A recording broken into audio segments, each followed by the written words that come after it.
아주 옛날 예언을 받으러 여러 신령한 분들에게 머리를 들이민 적이 있습니다. 그런데 도저히 이해할 수 없는, 그리고 납득할 수 없는 의문이 한 가지 있었는데, 예언의 은사자들이 기쁨이 없고 우울하다는 것입니다. 예언이란 예언의 영, 곧 성령님이나 예수님이나 하나님이 인간의 안에 거하면서 인간의 육체를 사용하는 것인데 어떻게 불행할 수 있을까? 라는 저 자신의 질문에 결국 저는 예언의 은사를 내심으로는 부정하게 됩니다. 사실 1985년 제가 성령 세례를 받을 때 저는 예언의 은사를 받았으며 예언의 신비로움에 놀랍기도 하며 또한 신나기도 하였지만, 제가 여러 예언 은사자들을 만나서 예언을 받으면서 그분들에 대한 영적인 문제를 인식한 후부터는 저 자신의 예언도 부정한 것입니다. 그러다가 1995년쯤 제가 통변의 은사를 받게 될 무렵, 저는 통변의 은사를 통하여 예언의 은사를 확인할 수 있게 됨으로써 자신있게 예언과 통변의 은사를 공개적으로 활용하며 드러내게 됩니다. 예언의 은사는 하나님께서 임의로 주시는 음성이기에 내 마음대로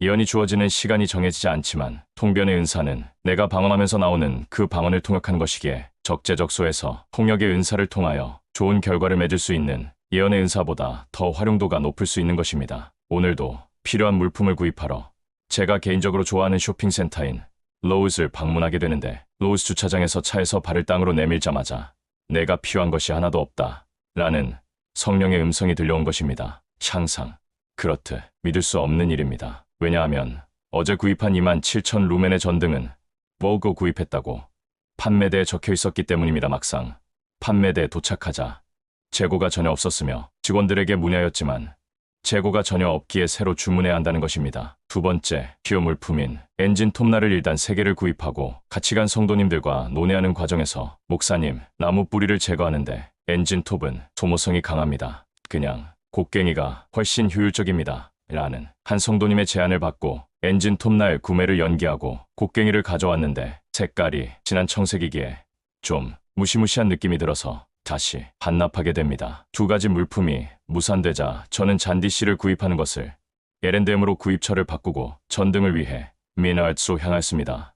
로우즈에서와는 정반대로 주차장에 도착하자마자 물건을 가득 채워서 나가라 는 성령의 음성을 듣게 됩니다. 화장실에 사용하는 것과 동일한 제품으로 주거동 거실과 3개의 방의 전등을 교체하기 위해 3,000루멘 11개의 초대형 전등을 구매하고 카트에 싣자 하나님의 음성대로 카트가 가득 채워지게 됩니다. 그러나 지금 주거동 거실에 이 전등을 달 수 있는 상태가 아니라는 정보를 그 자리에서 한 성도님에게서 듣고 11개에서 5개를 빼고 방에 있는 전등만 교체하기로 하고 미나르츠를 일단 빠져나왔습니다. 점심 식사를 하면서 미나르츠서 곡괭이를 구입하지 않은 것이 다시 기억나서 식사 후 미나르츠를 방문하였는데, 내가 마음에 들어하는 색깔의 곡괭이가 있는 것입니다.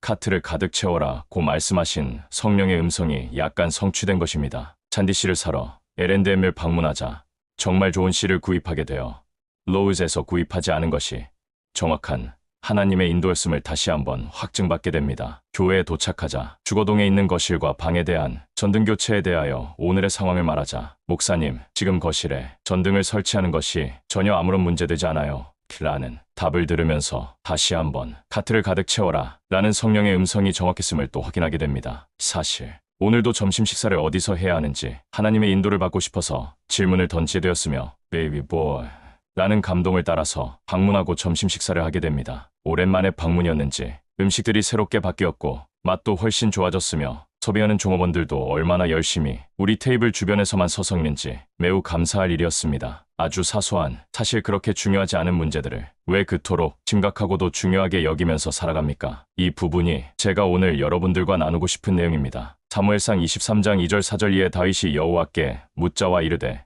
내가 가서 이 블레셋 사람들을 치리까? 여호와께서 다윗에게 이르시되, 가서 블레셋 사람들을 치고 그 일날을 구원하라 하시니, 다윗이 여호와께 묻자온데 여호와께서 대답하여 이르시되, 일어나 그 일라로 내려가라. 내가 블레셋 사람들을 내 손에 넘기려 하신지라. 역대상 14장 14절 15절 다윗이 또 하나님께 묻자온데 하나님이 이르시되, 마주 올라가지 말고 그들 뒤로 돌아 뽕나무 숲을 맞은 편에서 그들을 기습하되 뽕나무 꼭대기에서 걸음 걷는 소리가 들리거든 곧 나가서 싸우라. 다윗이 하나님께 질문하고 하나님께서 다윗에게 대답하시는 장면이 사무엘상 사무엘하, 열왕기상 열왕기하, 역대상 역대하 시편 무려 7권의 책에 많이 기록되어 있습니다. 어떻게 이런 일이 가능할까요? 사도행전 2장 25절 다윗이 그를 가리켜 이르되, 내가 항상 내 앞에 계신 줄을 배웠으며 나로 요동하지 않게 하기 위하여 그가 내 우편에 계시도다. 다윗이 그를 가리켜 여기서 그는 그리스도 곧 예수님의 영, 곧 진리의 영, 곧 우리가 말하는 보혜사 성령이십니다. 내가 항상 내 앞에 계신 줄을 배웠으며 다윗이 예수님을 항상 자기 앞에 있으신 것을 영의 눈으로 보는 것입니다. 그가 내 우편에 계시도다. 우편이라는 성경적 의미는 오른쪽이 아니고 정가운데 위 곧 모든 물체의 중심부를 의미합니다. 이 구절은 베드로가 오순절 날 마가 다락방에서 은혜를 받고 유대인들 대중 앞에서 큰 소리로 설교한 내용인데, 유대인들이 베드로가 믿는 하나님을 부정하자 베드로가 예수님을 증거하면서 다윗이 이미 예수님을 곧 예수님의 영을 믿고 살았다고, 지금 베드로도 다윗이 믿는 그리스도를 믿는 것이기에 그 그리스도 예수님의 영을 믿지 않는 것을 예수님을 믿지 않는 것이라고 변증적인 설교를 통해 당시 유대인들 곧 당시 기독교인들이 거짓된 믿음을 소유하고 있다고 진리로서 외치는 내용입니다. 그렇습니다. 예수님은 우리 안에 그리스도 곧 예수님의 영으로서 살아계시며 항상 우리의 가장 중심에 자리하고 계시며, 다윗이 예수님께 응답받고 살았던 것처럼 우리도 다윗처럼 또한 에녹처럼 당연히 예수님께 모든 문제를 의논하고 답을 얻는 삶을 살지 못한다면